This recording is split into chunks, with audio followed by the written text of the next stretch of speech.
Tu veux une musique d'attente, Audrey? Je t'entendais faire la musique d'attente, justement. Justement, si tu voulais, je mets une petite musique d'attente. Alors, tu sais, je pense qu'on va, Peut-être qu'on peut y aller. Ah, Les démarrer. participants sont en train ok. de se connecter, à ce live storm. Mais bonjour à tous. Merci de nous rejoindre pour ce webinaire avec Audrey et Jason. On veut se donner 45 minutes au moment où vous êtes sûrement en train d'organiser ou de finaliser des recrutements d'alternants pour la rentrée 2023. Ça nous semblait intéressant de partager nos expertises pour en parler avec vous et répondre à vos questions et en débattre.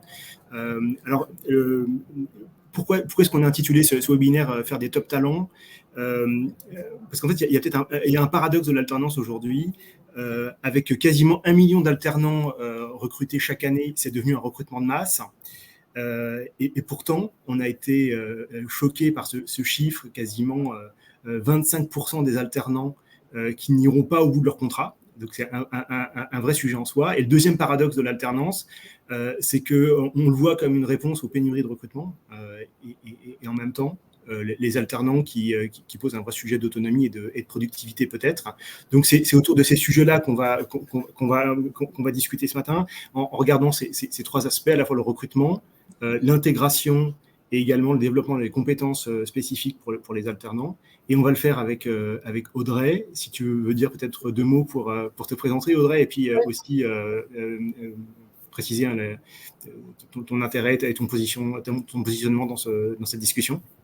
Bonjour à tous, moi c'est Audrey, je suis consultante RH. Pour mon histoire perso avec l'alternance, j'ai fait 2 années en master et j'ai également été amenée à gérer dans ma carrière pendant près de 3 ans entre 15 et 20 alternants qui étaient répartis sur 3 sites différents. Je pense qu'on a tous vécu ou connu des histoires d'alternance qui ne sont pas forcément passées comme prévu et c'est pour ça qu'on voulait vous partager nos meilleures pratiques et nos meilleurs retours d'expérience sur le sujet aujourd'hui. Jason? Yes, cool. Merci du coup pour l'invitation. Donc hyper content d'être là. Bonjour tout le monde.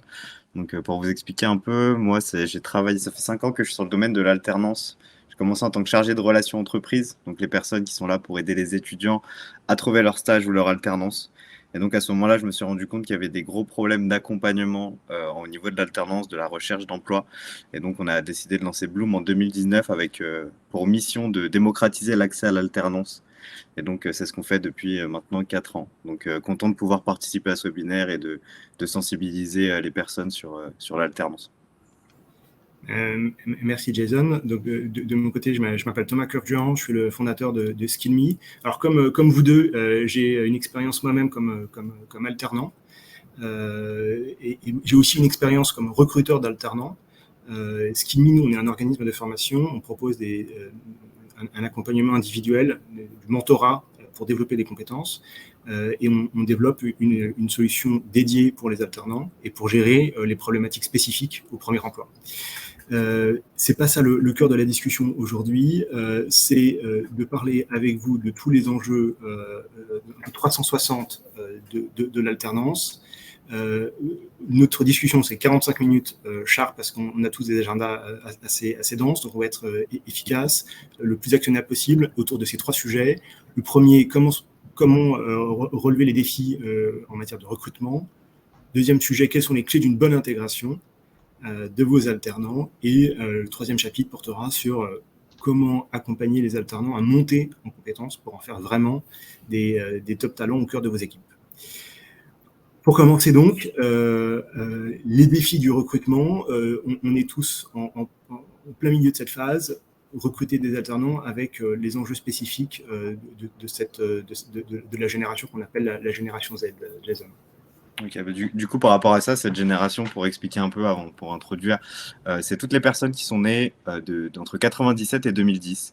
Et en fait, c'est des jeunes qui sont nés avec l'ère du numérique, qui sont nés avec l'ère de la communication instantanée. Et donc, par rapport à ces jeunes, les moyens de communication, etc., c'est différent. Les méthodes qui sont appliquées et les attentes de ces jeunes sont différentes de ce qu'on pouvait trouver il y a 20 ou 30 ans en arrière. Et donc, aujourd'hui, on a besoin d'adapter nos méthodes pour pouvoir aller cibler cette population-là, étant donné que ça va être les talents de demain, quoi. Donc, comme je disais, les attentes sont différentes et du coup, il y a beaucoup de choses que les entreprises doivent mettre en place et des erreurs à éviter pour toucher cette génération-là. Donc, je te laisse continuer, Audrey, sur les erreurs à éviter du coup. Avec plaisir. Donc, par rapport aux erreurs courantes justement à éviter lors du recrutement d'alternants, en premier, je dirais surtout de définir un cadre flou.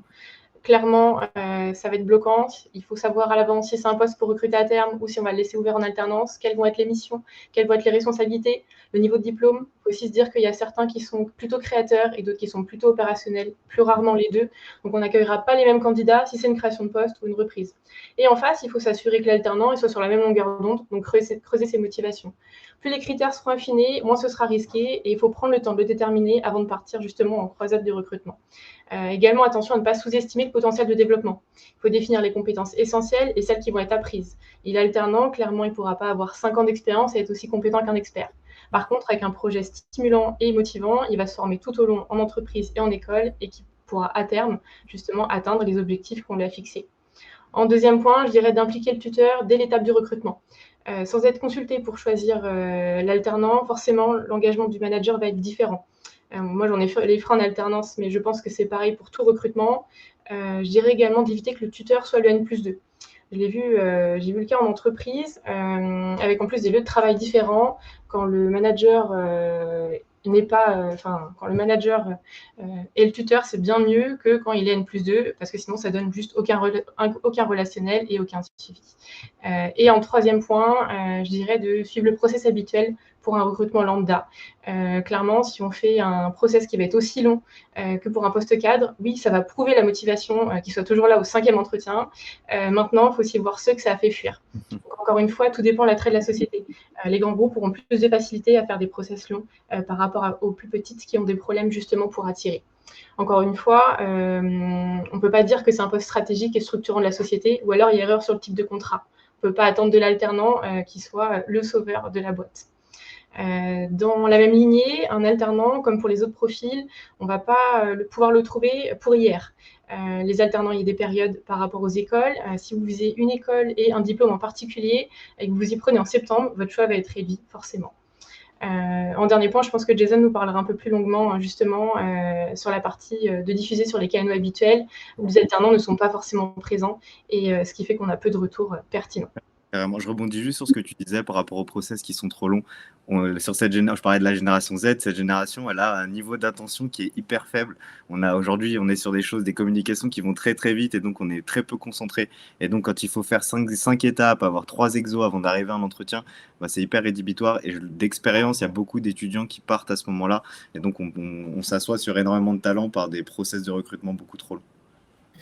Et typiquement, Jason, études de cas dans un process de recrutement, c'est à proscrire ou tu recommandes? Je le mettrais, mais des fois, les études de cas peuvent durer 4 heures. Il n'y a pas beaucoup d'étudiants qui vont prendre 4 heures pour avoir la possibilité peut-être de trouver une alternance. C'est vrai que ça peut être difficile. Ça peut faire perdre des candidats. Clairement d'accord. Ok. Tu voulais compléter peut-être Jason là-dessus ou Je vais continuer du coup. Là, on parle présenter peut-être l'approche que tu recommandes du coup pour éviter ces écueils. Exactement. Bah, du coup, Audrey, tu parlais des moyens de communication. Et en fait, on a lancé Bloom justement pour aider les entreprises à aller cibler ces jeunes-là. En fait, aujourd'hui, des entreprises, elles ont beaucoup de postes vacants, des postes juniors, parce qu'elles utilisent les mêmes méthodes de recrutement qu'elles vont utiliser pour un cadre de 30 ans. Et donc, ce qu'on va essayer de mettre en place, c'est d'aller cibler les jeunes sur des canaux où ils sont présents. Donc, ça va être les réseaux sociaux connus, Instagram, Facebook, TikTok. On va aussi être présent sur des ateliers de job dating au sein même d'écoles, sur des salons ou avec des écoles, avec des étudiants. Donc, en gros, on va essayer d'apporter toute cette approche, toute cette présence auprès de jeunes et on va la transférer à nos entreprises clientes pour faciliter justement tous ces recrutements de jeunes talents. Donc, que ce soit en stage, en alternance, mais aussi sur du premier emploi. Donc voilà pour l'approche, ça va vraiment être les nouveaux canaux de communication, sortir un peu des sentiers de ce qu'on a pu connaître jusque-là et aller les cibler, trouver les talents là où ils sont, quoi, tout simplement. Je te laisse embrayer du coup, Thomas. Merci. Super. on passe peut-être, on aura, je n'ai pas précisé, mais on aura à la fin de la session une partie de questions-réponses, peut-être pour approfondir sur les options que vous proposez et sur les bonnes pratiques que vous avez pu identifier, notamment pour peut-être fidéliser son talent, son alternant potentiel au moment même, avant même d'avoir signé, quoi. Donc, c'est aussi un sujet, mais on pourra peut-être en parler tout à l'heure dans la partie des questions. Pour maintenant aborder peut-être, Audrey, si tu veux dire quelques mots sur les clés d'une bonne intégration une fois qu'on a identifié et recruté son alternant. Donc justement, sur la partie amélioration de l'intégration, il faut savoir aujourd'hui qu'il y a 42% des alternants qui mettent fin au contrat avant la fin de la période d'essai. Et à l'intérieur de ça, il y a 22% des ruptures donc, par les alternants qui sont du fait d'une mauvaise intégration. C'est pour dire le sujet. De mon côté, j'ai identifié 3 points d'amélioration. Le premier, ça va être de sélectionner, former et reconnaître les tuteurs. Ça passe par définir des critères internes pour devenir tuteur qui vont être propres à l'entreprise et qui vont sûrement être plus exigeants que le légal. Clairement aussi, ça ne sert à rien de forcer quelqu'un qui ne veut pas transmettre son savoir et tout le monde n'en est pas capable aussitôt. Tout comme on ne manage pas efficacement une équipe du jour au lendemain sans être formé. Ça passe aussi donc par la formation, expliquer ce qu'on attend des tuteurs, leur en donner les moyens. Donc, savoir qu'il faut fixer des objectifs, faire des points réguliers, alerter si problème avec son alternant, comme pour toute situation de management. Et en dernier lieu, du coup, exploiter des formes de reconnaissance. Communiquer en interne sur leur rôle, les valoriser, les remercier aussi pour le temps qu'ils vont y consacrer. Et il y a aussi la possibilité, tout simplement, de mettre en place des primes, comme certaines entreprises le font. Il faut surtout leur permettre d'exercer leurs fonctions dans de bonnes conditions. Donc, ça peut passer, par exemple, par décharger sur une période l'activité. Il y a aussi la possibilité de passer par un mentor extérieur, comme nous présentera Thomas par la suite. En deuxième point, de garantir les mêmes conditions de travail. Donc, s'assurer qu'il ait les mêmes conditions, qu'il ait les mêmes infos que les salariés pour favoriser la cohérence et la cohésion. Clairement, chaque alternant aura, comme tout salarié, la présentation de l'entreprise, ses valeurs, sa culture, ses usages. Je pense notamment en termes de conditions de travail, au télétravail, où certains alternants n'y ont pas droit et ça peut clairement générer un sentiment de frustration. Donc les alternants, ils sont sensibles aussi dans leur recherche d'emploi. Pour autant, comme pour tout télétravailleur, pour que ça fonctionne bien, il faudra tout simplement maintenir le contact. En dernier point, d'assurer un suivi côté RH. Pourquoi c'est important? Parce que quand il y a une mésentente justement entre l'alternant et le tuteur, la communication avec l'entreprise risque d'être rompue et donc on peut perdre justement des bons profils. Il faut garder à l'esprit que c'est toujours bien d'avoir un retour autre qu'avec le manager, un autre son de cloche et surtout s'il faut changer de tuteur en cours de route, vaut mieux le faire assez rapidement. De ces 3 axes, je dirais surtout que pour améliorer l'intégration, il faut tout simplement mesurer. Comme on dit, ce qui ne se mesure pas ne s'améliore pas. Pour moi, si vous voulez améliorer l'intégration, il faut faire une photo de l'existant, définir des indicateurs et un process clair qui sera adapté à votre structure. Et c'est ce qui fait partie de mon travail. Donc, j'identifie les tâches à optimiser, les manquements réglementaires et je vous aide à construire les outils pour une organisation RH plus efficace. J'en profite pour vous poser une question justement sur quelle est votre plus grande difficulté aujourd'hui avec l'intégration des alternants en tant que RH et je vous mets ça dans les commentaires. Jason, tu voulais rebondir du coup. Moi, je vais peut-être me faire des ennemis du coup parmi le public, mais c'est vrai que chez Bloom, par rapport au TT, tu parlais du fait de garantir les mêmes conditions de travail. Donc, les étudiants d'alternance, ils sont quand même un peu plus jeunes. Ils sont pas la même expérience du monde du travail. Et donc, toi, qu'est-ce que tu penses du fait, imaginons que chez Bloom, par exemple, on va avoir 3 jours de TT, on en met 1 sur les alternants. Qu'est-ce que tu penses de ça? Est-ce que tu penses que c'est une erreur ou c'est quelque chose qu'on peut mettre en place justement étant donné que c'est des alternants? Moi, pour le coup, j'ai du mal et je suis plus sur quelque chose d'équitable pour tous. Ça va créer des frictions, en fait. Que ce soit une différence de contrat, que ce soit une différence de service. Pour moi, il faut que ça reste cohérent. Je pense qu'il y a quand même des entreprises qui font du total remote et ça se passe très bien avec des alternants inclus. Donc, c'est vraiment plutôt de réfléchir à l'organisation et aussi s'adapter quand même au profil forcément de l'alternant. Mais je préfère plutôt faire une sélection plus pointue au recrutement de l'alternant pour être sûr qu'il collera justement à cette problématique derrière de est-ce qu'il sera capable, une fois qu'il sera formé, d'être autonome. Par exemple, lui garantir les mêmes accès au télétravail, mais on peut imaginer que sur les 2 premiers mois, par exemple, il y a une période un peu plus de latence pour qu'il soit formé. Ça me paraît plus cohérent, mais en tout cas de lui dire que voilà, à terme, à très court terme, il aura les mêmes accès, les mêmes droits que les autres salariés. Ok, hyper clair. Du coup, dans un premier temps, de ne pas mettre 3 jours de TT, de le former correctement, Voilà. Si bah, lui vraiment on donner ressent que des ça va valeurs. être une complication, Hmm. juste de faire une période de transition. Un peu comme on peut faire de toute façon avec un autre embauché, hein, où peut-être que les 2-3 premiers mois, il n'aura pas accès au télétravail. Hmm. Et par la suite, une fois qu'il aura rencontré tous les interlocuteurs aussi, hein, parce qu'il faut quand même maintenir le lien, Bien sûr. après, il sera un peu plus lâché de son côté en autonomie. Ok, merci Audrey, pour tu parlais tout à l'heure de KPI pour suivre un petit peu cette intégration. Est-ce que tu peux nous donner des exemples? Moi, je le suivais par exemple par rapport au nombre de points qui a été fait. J'allais checker que le manager faisait bien des points réguliers avec son alternant. Je faisais les points avec l'alternant aussi pour avoir le retour de l'alternant. Des fois, j'allais faire un point avec des fois le N+2 ou autre. Enfin, essayer de faire un peu, pas une étude à 360, mais au moins avoir d'autres points d'entrée pour savoir comment ça se passe dans l'équipe et dans l'entreprise. Donc, je dirais sur ça, sur le suivi. Suivi de la période d'essai, forcément, il y a un entretien, donc encore avec le manager, des fois avec le RH. Je pense que c'est vraiment un suivi. C'était à la fois du quantitatif sur le nombre de points réalisés et du qualitatif parce que j'allais récupérer un peu les retours de chacun. Donc pour moi, ça va être un peu plus là-dessus sur l'intégration. Okay. Merci Audrey. Peut-être qu'on peut dire maintenant quelques mots pour préciser les attentes spécifiques des alternants dans ces premières semaines et dans l'intégration dans ce qui est leur premier emploi le plus souvent. Jason, tu veux en dire quelques mots? Ouais, carrément. Bah, du coup, là, on parle des attentes. Bah, avant même de l'intégration, au niveau de la phase de recrutement, il y a un truc que j'aime bien mettre en avant, c'est les fiches de poste. La fiche de poste, c'est quelque chose, par exemple, chez Bloom, qu'on va multidiffuser sur une trentaine de job boards. Donc, elle va avoir énormément de visibilité. Donc, je conseille aux entreprises de prendre du temps, de bien véhiculer l'image de la boîte dans cette fiche de poste, que ce soit les valeurs, les missions, il faut que ce soit mis en avant. Aujourd'hui, les jeunes, il y a énormément d'entreprises qui sont en phase de recrutement, ils ont le choix. Donc, ils vont aller vers des boîtes qui ont du sens pour eux. Ça veut dire des boîtes qui ont des missions ou des valeurs qui sont fortes. Et ça, toutes les boîtes ont une mission, mais si on ne la véhicule pas, ben, d'un point de vue extérieur, on ne s'en rend pas compte.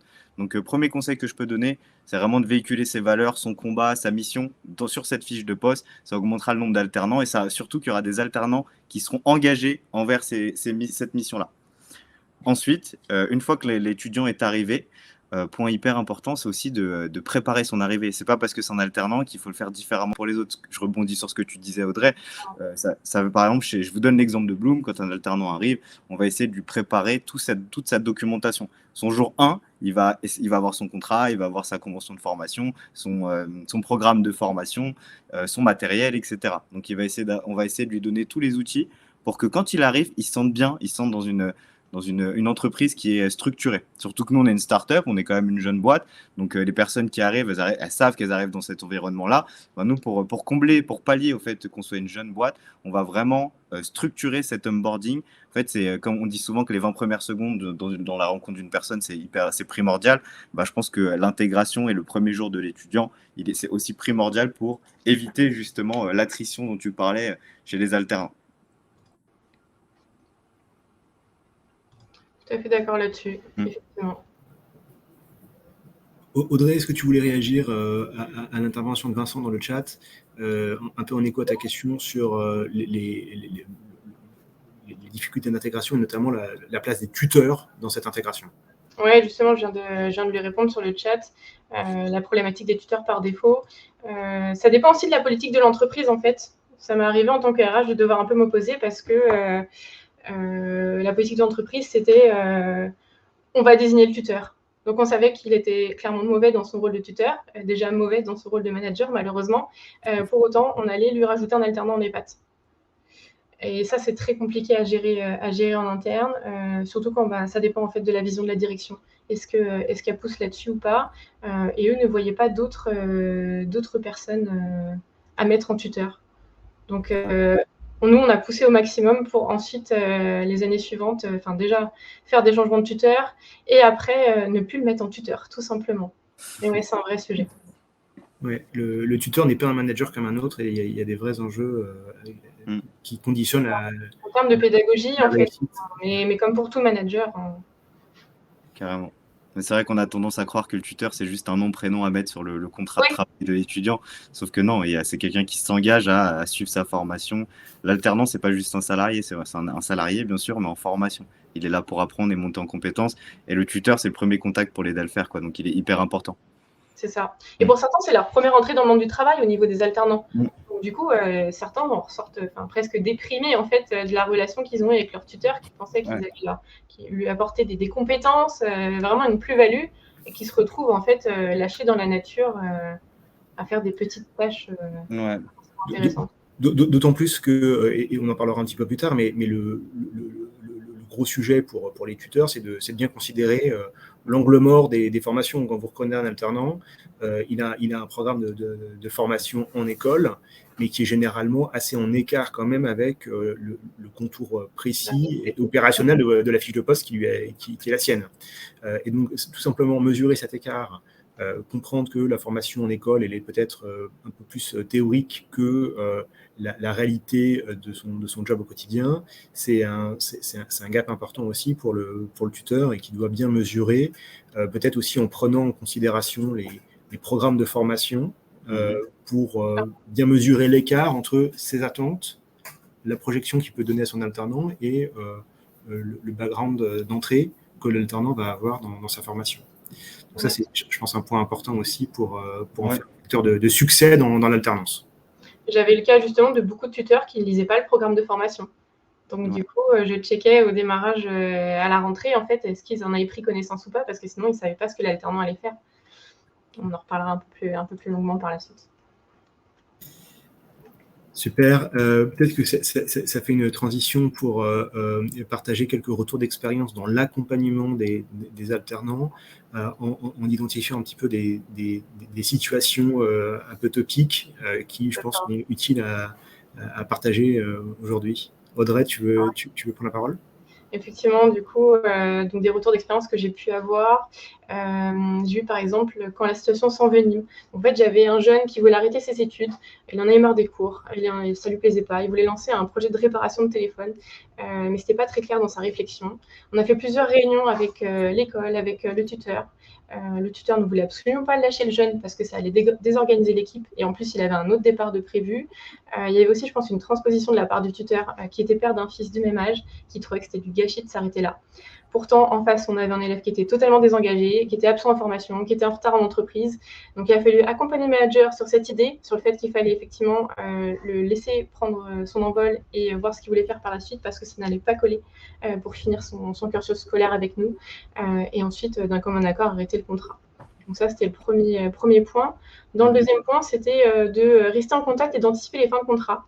Quand j'ai pris le poste justement de développement RH où je gérais les alternants, je suis arrivée en juin et on m'a confié à la reprise de tous les contrats d'alternance en juillet. Donc je me suis retrouvée avec un parapheur, avec des contrats, sans savoir si l'étudiant voulait toujours continuer avec l'entreprise ou pas, où ça en était, est-ce que l'école était prévenue. Donc très pratique en juillet quand en plus toutes les écoles vont fermer. C'est pour ça que du coup l'année suivante, j'ai mis en place des points avec les alternants, avec les tuteurs ou des fois les deux pour prendre le pouls tout au long de l'année sur les souhaits de poursuite des alternants. Est-ce qu'ils voulaient continuer la formation? Est-ce qu'ils voulaient être embauchés? Est-ce qu'ils voulaient partir? Ça évite de se retrouver en fin d'année en catastrophe à la pêche aux infos, comme justement ça a pu m'arriver. Et en dernier point, je pense que c'est une erreur de se dire que l'école couvre tous les besoins des formations. Je pense par exemple au logiciel métier de l'entreprise qui nécessite souvent une formation. Si le tuteur ne s'informe pas, justement, comme on disait, de ce qu'il a appris à l'école, il pourra difficilement suivre la progression, capitaliser dessus et déterminer ce qui manque. Et pour ça, il faudra trouver, justement, identifier les formations et les centres de formation en face nécessaires ou les mentors dédiés. Et je pense que Thomas va vous en dire un peu plus sur le sujet ensuite. Oui, tout à fait. Merci Audrey. Jason, tu voulais peut-être rebondir sur ce point. On rebondit beaucoup aujourd'hui. Ouais, je vais me baser sur le titre, les clés d'une bonne intégration, et j'en ai pas parlé tout à l'heure, mais je vais donner l'exemple d'Alexis, du coup, qui voulait faire une alternance chez nous. En gros, il s'est inscrit dans une école de data qui s'appelle Albert School, très bonne école, soit dit en passant. Et du coup, il avait peur, parce qu'en arrivant chez nous, chez Bloom, il se demandait si on faisait vraiment de la data. Et pour être honnête avec vous, je ne le savais pas non plus. Donc, ce qu'on a fait, c'est qu'on s'est posé et qu'on a regardé son programme de formation. On a regardé chacune des formations et on a essayé de voir ce qu'on allait pouvoir apporter en termes de pratique sur ce programme. Et au final, on a trouvé de bonnes synergies. On s'est rendu compte que nous-mêmes, on avait beaucoup de data, mais qu'on ne traitait pas. Et donc, il a compris que ça allait apporter de la valeur à l'entreprise, ce qu'il allait apprendre à l'école. Et du coup, il était 2 fois plus motivé à travailler du coup, sur sa formation, mais aussi sur Bloom. Et en plus de ça, moi, ça m'a permis de voir les interlocuteurs dans l'entreprise qui allaient pouvoir le former. On parlait de tuteur tout à l'heure. On a pu faire un appel avec notre CTO pour voir s'il était apte à le former sur les différents métiers qu'on a vus, sur les différents domaines. Et donc, oui, c'était possible. Et donc, c'est comme ça qu'on a pu trouver tuteur, etc. Et qu'on a fait une intégration réussie pour cette personne-là. Excellent exemple sur la capacité à créer vraiment des synergies et des prolongements entre le programme de formation et un déploiement et un accomplissement dans l'entreprise pour mettre en œuvre ces compétences. Carrément. Audrey, je ne sais pas si tu voulais réagir ou si on enchaîne directement sur la troisième partie de notre discussion. On peut enchaîner, je pense. Ouais. Alors, la troisième partie, elle est un peu dans l'enchaînement logique de tout ce qu'on vient de se dire. Une fois qu'on a recruté la bonne personne et qu'on a bien géré son intégration, en fait, on s'aperçoit que tout commence et que c'est un véritable enjeu pour faire de cette alternance un succès. Le chiffre qu'on voulait vous partager ce matin, c'est un chiffre qui a été élaboré dans le cadre du baromètre de l'alternance qui a été publié en début d'année et qui établit que 94% des alternants déclarent ne pas avoir bénéficié d'une expérience fluide ou performante. Et donc, c'est un immense sujet. Il y a un deuxième chiffre qui est intéressant, qui dit que 58% des contrats sont rompus à cause, si je reprends exactement les termes, c'est parce que l'alternant ne donne pas satisfaction dans la réalisation de ses tâches. Donc, c'est pas un sujet comportemental, mais c'est un sujet simplement de maîtrise opérationnel et de professionnalisme dans l'emploi. Donc c'est pour ça que le sujet du développement des compétences est hyper important. Alors, on en a parlé en filigrane dans tous les échanges de ce webinaire, c'est le sujet du tuteur. Alors le tuteur, on l'appelle aussi maître d'apprentissage. Il a une fonction qui est extrêmement définie par le Code du travail, vous la connaissez, j'y reviens pas, mais s'il faut en retenir, il y a 3 choses, et souvent c'est vraiment un angle mort dans le job du tuteur. Le tuteur, comme disait Jason tout à l'heure, c'est pas simplement un nom sur un contrat, c'est la personne qui est responsable de faciliter l'acquisition des compétences, qui va être au cœur de la capacité à maîtriser des pratiques professionnelles. Les pratiques professionnelles, c'est pas simplement résoudre un exercice d'école, mais donc c'est un positionnement et une technicité différente. Et sachant que cette technicité, elle est aussi propre à chaque entreprise. Et il y a un troisième axe qui est important porté par le tuteur, qui est l'autonomie professionnelle. Souvent, comme on disait, ce sont des profils qui sont en premier emploi et qui n'ont pas aussi le positionnement professionnel autonome dans l'utilisation d'un logiciel ou d'un outil d'entreprise, par exemple. Voilà, donc ça me semblait important de le dire. Je ne sais pas si, Audrey, tu voulais peut-être réagir. Justement, on était en train d'échanger avec Paul Christopher dans le chat sur la partie autonomie, où je lui disais qu'en termes d'autonomie, lui remontait le fait qu'on ne devait pas materner les alternants et les responsabiliser. Pour autant, j'ai pu voir le cas quand on gère des CAP, des Bac+5, c'est pas du tout le même profil en face. Et on se retrouve à gérer des enfants, des adolescents, mais pour autant, certains sont quand même un peu plus enfants au niveau du CAP. Donc, ils ont fait le choix de partir dans cette voie-là. Pour autant, ils n'ont pas les clés, ils n'ont pas les codes. Donc, c'est vrai qu'en face, il faut des tuteurs qui soient un petit peu plus pédagogues et un peu plus patients pour les amener justement vers cette responsabilisation. Et ça, je pense que c'est vraiment le bon équilibre à trouver, c'est-à-dire responsabiliser, et en même temps, je pense que Jason aurait tendance à dire, en même temps, en considérant aussi ce qui fait la particularité d'un public qui est à faire son entrée dans un premier emploi. Bien sûr, ils sont hyper jeunes, je suis d'accord avec le fait de les responsabiliser, mais il faut leur donner du temps en amont. Pour avoir déjà fait l'erreur chez Bloom, de prendre un alternant et lui dire c'est ça tes missions, c'est ça tes objectifs, on va vérifier les KPI comme ça, bon courage, ça marche pas. Donc ça fonctionne pas chez des jeunes, ils vont vite perdre de la motivation et on se retrouve avec 94% des jeunes qui sont pas contents de leur alternance. Donc dans les 3-4 premiers mois, il faut faire attention. Donc c'est pour ça que la fonction de tuteur est vraiment névralgique, centrale dans le développement des compétences.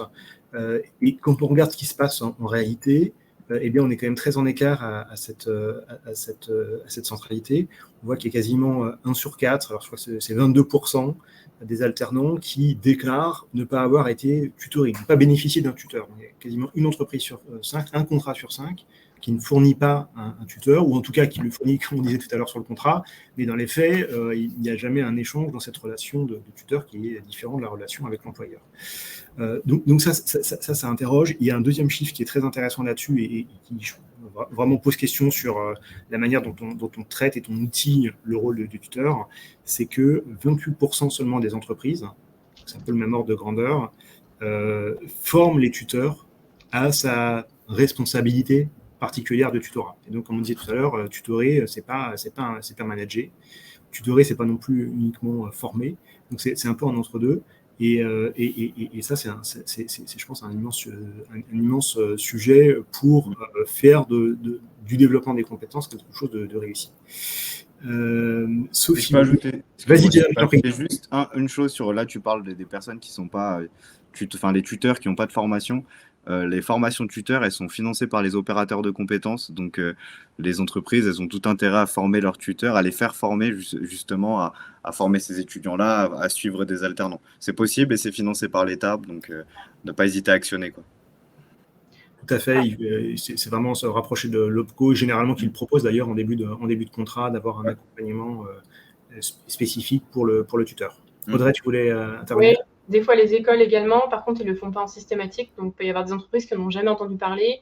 Il peut aussi y avoir des entreprises qui disent non, on ne va pas mettre notre manager 2 jours en formation en septembre parce que ce n'est pas le bon moment. Toujours, comme pour toute formation, c'est toujours compliqué de libérer du temps pour ce genre de choses. Alors, merci Audrey. Justement, si on récapitule un petit peu les erreurs à éviter en matière d'accompagnement au développement de compétences des alternants, peut-être qu'il y en a 2 qu'on peut citer. La première, c'est que considérer que les alternants n'ont pas besoin de formation. Je pense que c'est une mauvaise approche avec l'expérience que l'on a, c'est-à-dire que il y a des angles morts significatifs dans le programme de formation d'une école. Et que d'ailleurs, de toute façon, le programme de formation, on ne le connaît pas forcément.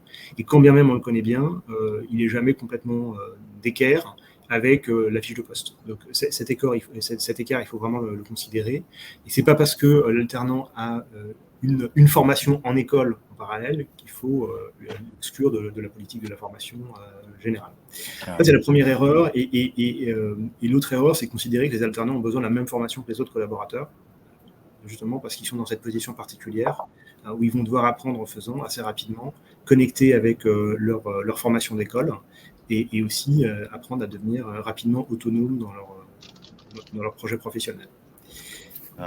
Si je peux juste compléter de quelque chose, on n'y pense pas forcément, mais il y a juste une question à poser à l'étudiant, enfin à son alternant, c'est comment ça se passe à l'école, quoi.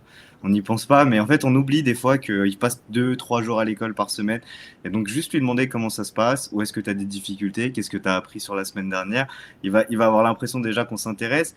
Et en plus de ça, en tant que manager, ça se trouve que nous-mêmes, on va apprendre des choses, on va rebondir. Ah, tu as travaillé sur ce sujet-là, ben, c'est cool, on en a besoin sur une partie. Essayer de le mettre en pratique directement dans la boîte. L'étudiant, il sera hyper motivé parce qu'il l'aura vu à l'école et il se dira ok, je l'ai vu et en plus, on peut le mettre en pratique dans l'entreprise. Donc, c'est top et il sera content de mettre en place ces actions-là. Donc, ouais, juste demander comment ça se déroule à l'école, tout simplement. Et je suis d'accord, Jason, c'est vraiment important d'avoir ce suivi-là pour voir un peu la progression de la scolarité. C'est aussi intéressant de voir qu'il y a souvent des travaux un peu au long cours qui sont demandés, des rapports, des mémoires à rédiger. C'est souvent une bonne occasion de faire des connexions entre un projet professionnel et puis un sujet de mémoire d'école. Également dans la préparation des travaux pratiques qui peuvent être proposés sur des sujets où des connexions assez évidentes peuvent être travaillées avec le quotidien dans l'entreprise. Audrey, j'avais l'impression que tu voulais compléter. Non, rien de particulier. Je vois un peu ce qui se passe dans le chat en échangeant encore avec Vincent aussi, qui disait que c'est dommage justement que la formation du tutoring qui soit financée par les OPCO ne soit pas autant communiquée en fait. Je disais que oui, comme pour toute formation, pour tout dispositif qui est financé, il y a seulement les initiés qui en profitent et c'est vraiment dommage. Bah, c'est sûr que si tu cherches pas, tu trouves personne ne te donnera cette information. Personne ne le dit, alors pour autant, en fait, toutes les entreprises cotisent, donc Ouais, bah, d'où l'intérêt de participer à nos webinaires, du coup. c'est ça. Exactement. Exactement, Jason. Alors, pour enchaîner sur les bonnes pratiques qu'on peut proposer, on les a déjà esquissées. La première, c'est véritablement de consacrer un peu de temps, et c'est pas tant de temps que ça en fait, mais à connaître le programme de formation et à identifier des synergies et en travaillant sur un plan un peu de développement propre à l'alternant et considérer les synergies possibles entre sa formation en école et ses projets en entreprise. La deuxième bonne pratique, c'est aussi d'envisager un accompagnement dédié des alternants pour faciliter la tâche des tuteurs. On peut les former, les tuteurs, mais il y a aussi un sujet d'outillage peut-être de ces tuteurs et de leur faciliter la tâche pour, connaître le programme de formation. C'est pas évident de savoir où ce programme figure, et puis aussi pour construire ces synergies. Et alors la troisième bonne pratique, c'est aussi, et je vais en dire deux mots, c'est ce qu'on propose chez Skillme, c'est de pouvoir accompagner et former vos alternants avec des experts extérieurs à l'entreprise. Le tuteur n'a pas forcément des heures et des heures pour former son alternant. Donc peut-être recourir à une expertise, un formateur, une formation externe peut être aussi une solution. En s'inscrivant aussi peut-être en mode AFEST, donc action de formation en situation de travail, qui permettent dans un mode hyper actionnable, hyper opérationnel de ces formations. Audrey, tu voulais intervenir peut-être ?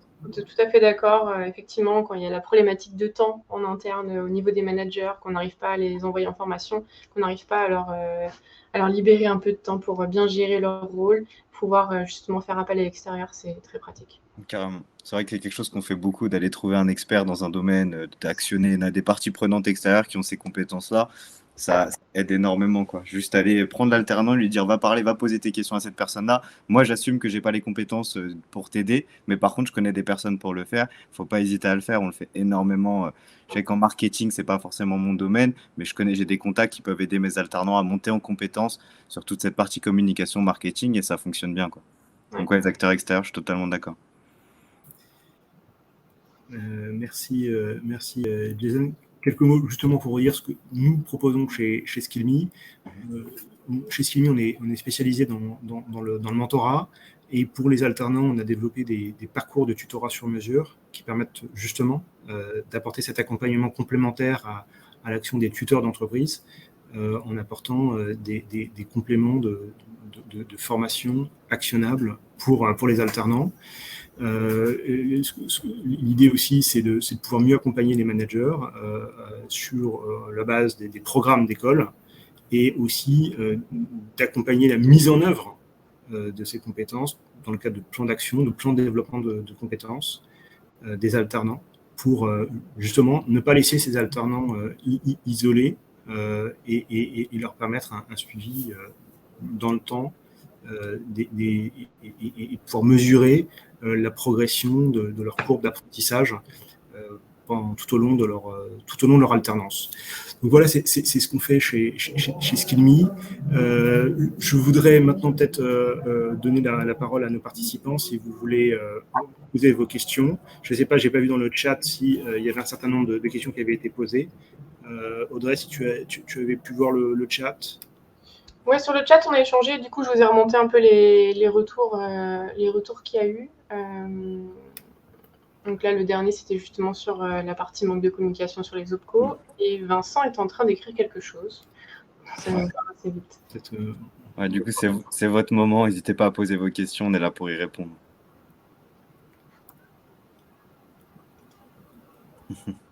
Suspense. Vincent est en train de taper. C'est ça.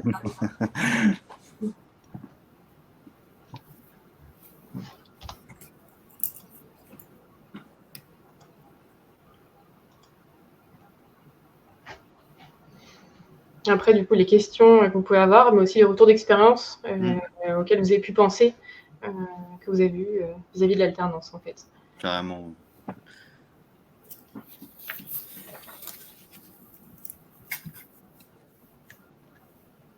Okay. Je vois qu'Aurélie aussi est en train de poser une question. Peut-être en attendant, je vois que la question de Vincent.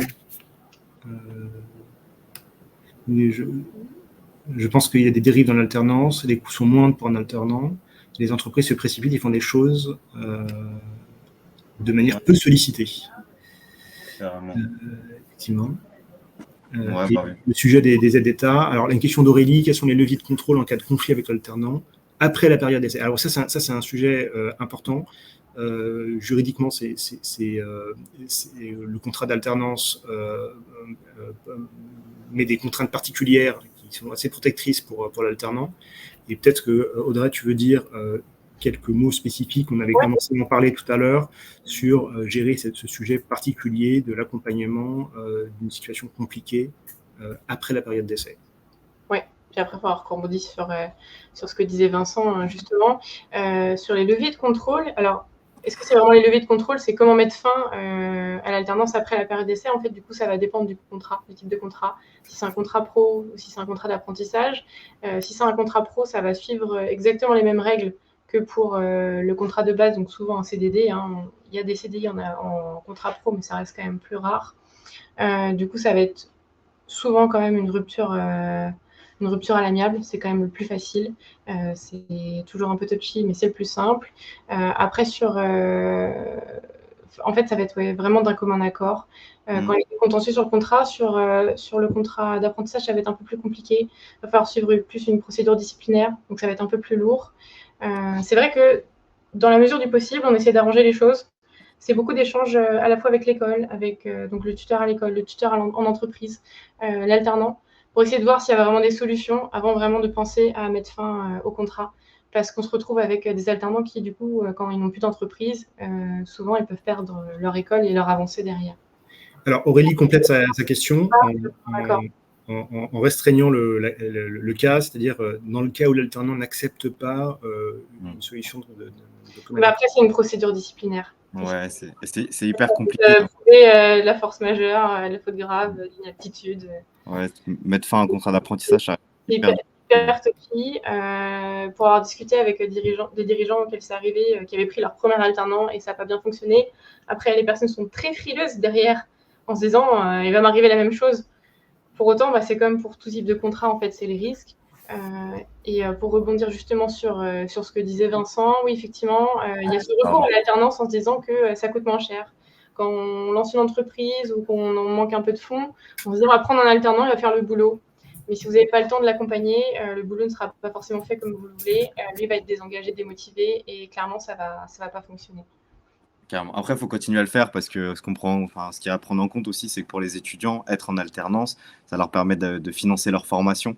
Donc, c'est une vraie solution d'égalité des chances dans le sens où il y a plein de jeunes que j'ai pu accompagner qui devaient trouver leur alternance pour aller à l'école. Donc, plus il y a d'entreprises qui recrutent, plus ça paye des formations à des jeunes. Donc, ça fait monter en compétence nos talents sur le territoire. Donc, mais même si c'est mal fait, il faut continuer à recruter des jeunes. Ça les fait monter en compétences. Peu importe ce qu'ils disent, même si on a 94% qui ne sont pas forcément contents de leur alternance, ils sont montés en compétences. Ils ont commencé à mettre un pied dans le monde du travail et c'est hyper important pour la croissance de notre économie, de notre société. Et tout à fait, Jason. Et pour revenir sur un des éléments mentionnés tout à l'heure par Audrey, d'où l'importance aussi dans le suivi de l'intégration de suivre les jalons importants et notamment le jalon de la fin de la période d'essai. C'est-à-dire que si on anticipe qu'il y a une difficulté, il faut pouvoir bien le suivre et régler le problème à ce moment-là si besoin. Et comme pour tout contrat en entreprise, on se retrouve des fois avec des managers où la date est passée et en fait ça va pas, on veut s'en séparer. D'où l'importance d'avoir ce suivi. Alerter des dates, après malheureusement. Sachant que là aussi c'est des conditions un peu particulières, je crois 45 jours de mémoire qui sont des jours en entreprise. C'est ça. Et après, un peu comme pour tout type de contrat, on se réveille un peu tard. Et il y a aussi des alternants, tout comme des salariés, qui vont un peu se transformer après la période d'essai, malheureusement. Donc tout se passait très bien sur la période d'essai. Et ensuite, une fois qu'ils savent que c'est validé, on voit un vrai changement de comportement. Et là, malheureusement, à part avoir décelé quelque chose d'un peu étrange, soit au recrutement, soit pendant la première période, on se retrouve bloqué. Alors, je me remets dans le chat et je vois la question de Paul Christopher qui dit « Pour les jeunes dont c'est la première expérience en alternance, avez-vous un guide des bonnes pratiques et des bons réflexes à avoir pour s'intégrer dans le monde professionnel, qui est parfois milieu de la réalité de leur génération ?» Jason en a commencé un peu à en parler tout à l'heure. Je crois que vous, tu as peut-être des recommandations. Je sais que vous avez un livre blanc qui a été publié un peu sur ce sujet-là récemment. Ouais, carrément. Bah, du coup, si les bonnes pratiques, c'est vraiment de prendre du temps prendre du temps à former l'étudiant, quoi. Ne pas se dire que c'est une personne qui va être autonome. Je me rends pas compte de la taille de la structure, mais tu peux pas prendre un jeune et attendre à ce qu'il atteigne tous ses objectifs sans que tu sois derrière lui. Donc, c'est accorder du temps.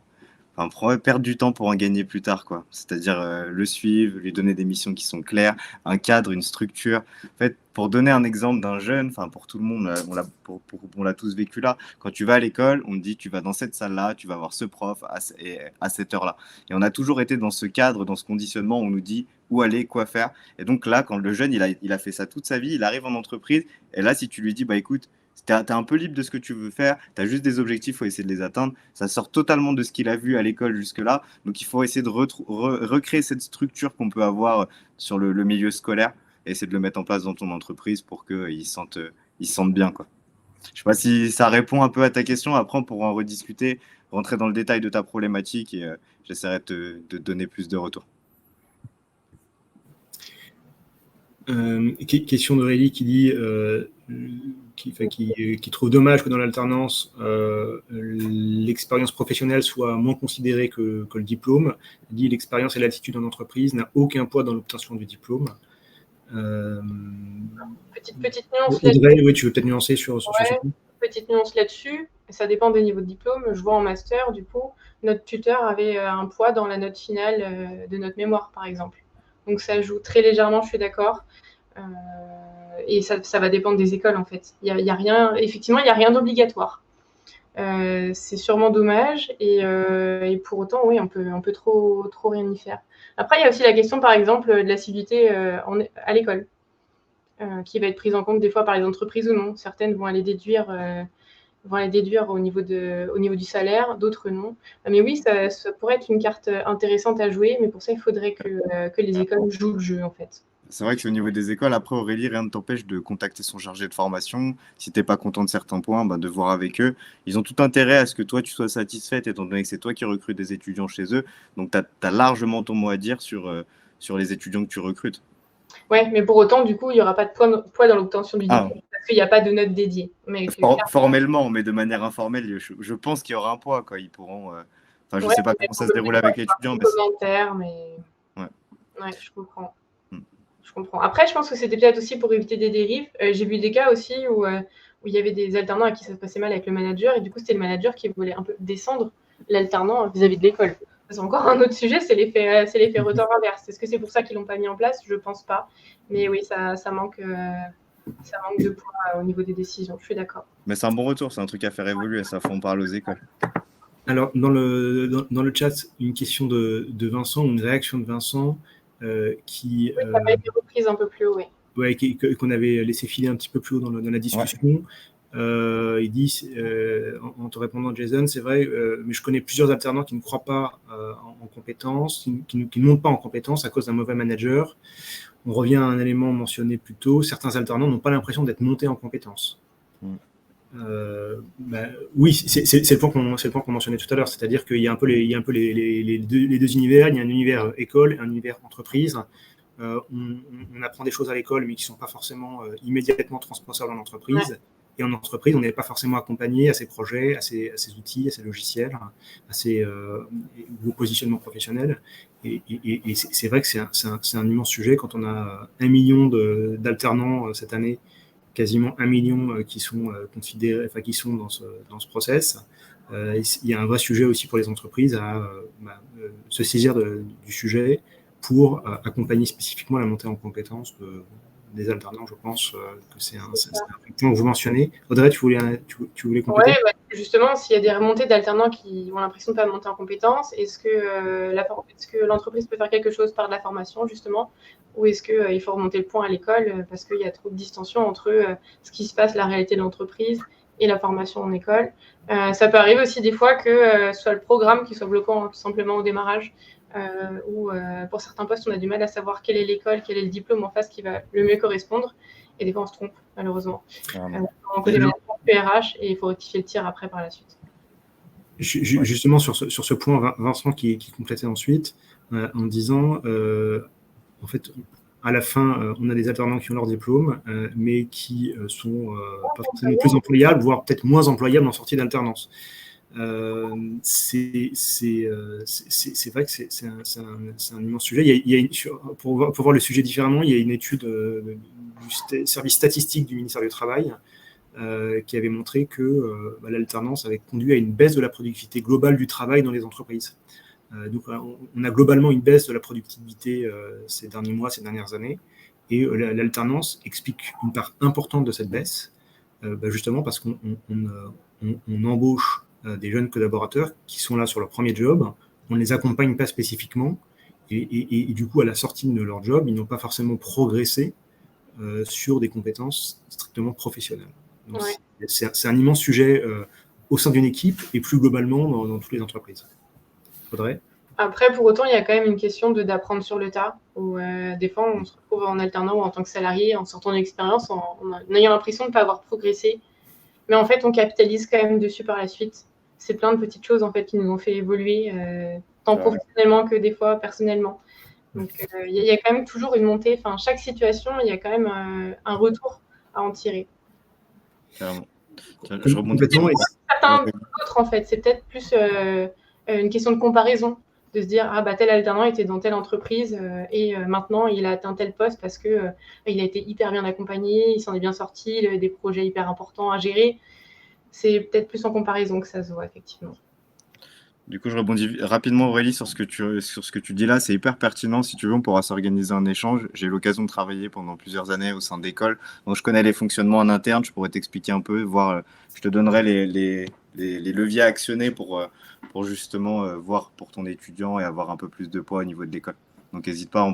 Il y aura mon adresse email à la fin du webinaire. N'hésite pas à m'envoyer un email. On prendra rendez-vous ensemble.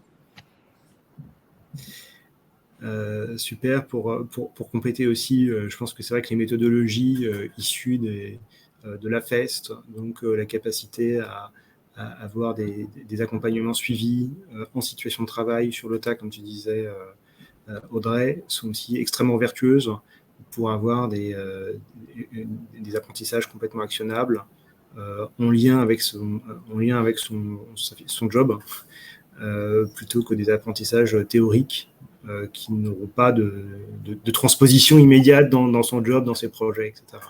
Je vois en même temps que je vous réponds Paul Christopher qui dit pour la suite de la carrière de l'alternant, que pensez-vous des entreprises qui ne considèrent pas l'alternance comme une réelle expérience, qui n'a aucune incidence sur la rémunération, et qui considèrent donc ce profil comme un jeune en parcours initial?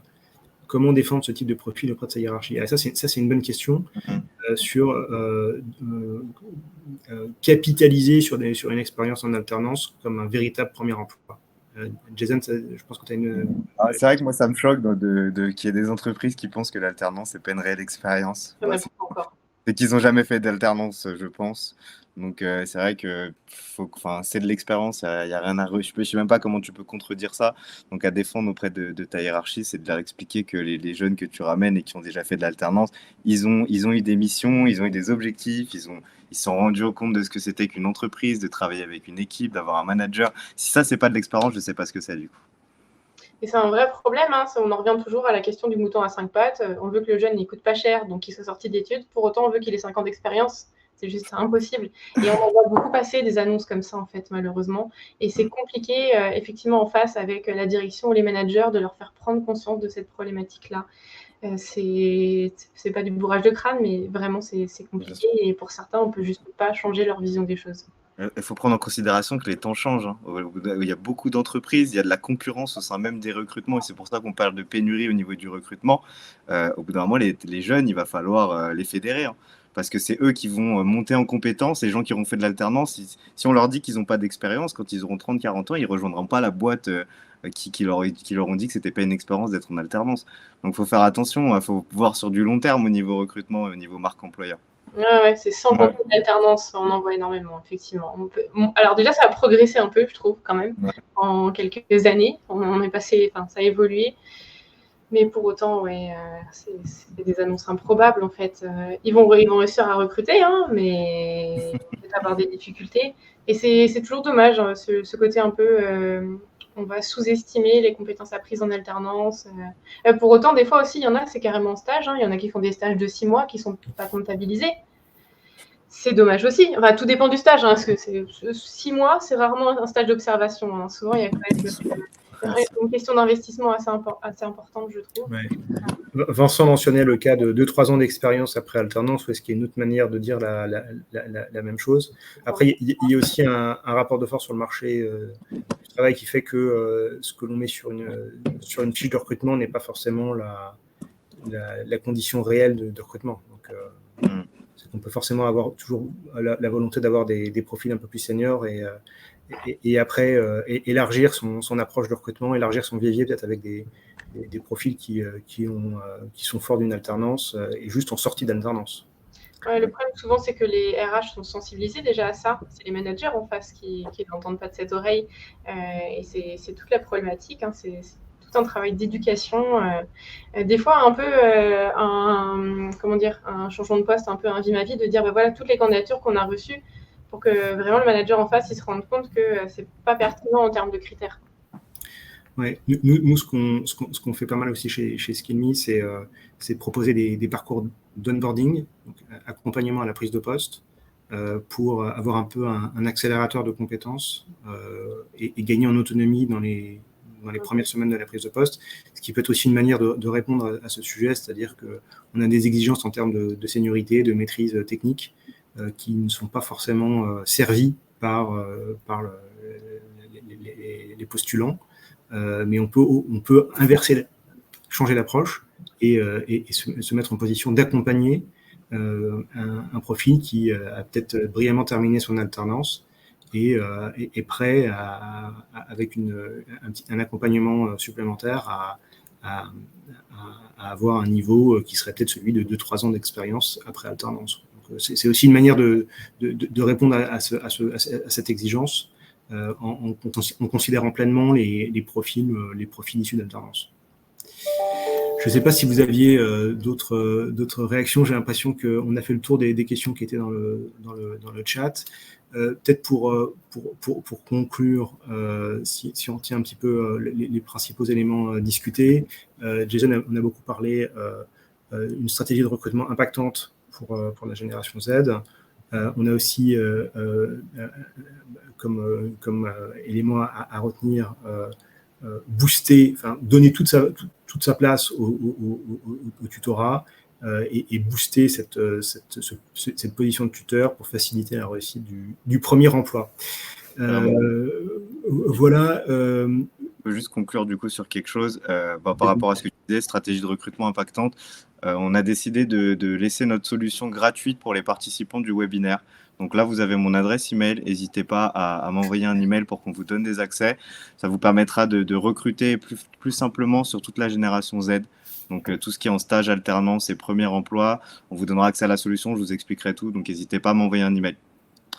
Voilà. Audrey, il y a aussi ton contact, ton site et ton adresse pour prolonger la discussion avec toi sur des possibilités d'accompagnement sur la problématique spécifique des alternants et pas seulement. Oui, on parlait justement des dispositifs financiers. Je travaille aussi avec les OPCO sur des dispositifs, donc c'est le PCRH, des prestations de conseil. C'est des missions pour Atlas sur un ordre d'à peu près 6 jours qui permettent d'avoir un accompagnement sur un diagnostic RH, donc refaire un peu l'état des lieux sur l'existant, ce qui peut manquer sur la partie obligations sociales, et après construire un plan d'action RH pour voir toutes les mesures à mettre en œuvre en face et fixer la stratégie, tout simplement. Parfait. Et de mon côté, vous avez aussi mes coordonnées et n'hésitez pas à me contacter pour échanger sur la construction de parcours sur mesure pour vos collaborateurs et vos alternants, et aussi accompagner vos tuteurs dans cette mission vraiment centrale pour la réussite des alternances, qui est le développement des compétences. Surtout en juin, c'est le bon moment pour capitaliser dessus, pour être prêt pour la rentrée de septembre. Super, merci à tous. Yes, merci Audrey, Jason. Merci pour l'invitation. J'espère que ça a été utile et que ça a donné plein de bonnes idées à tous nos participants. Le replay sera disponible et on espère rééchanger très vite avec vous tous. Merci à vous. Vraiment, merci. Merci à vous. Bonne journée à tous. Au revoir. Au revoir.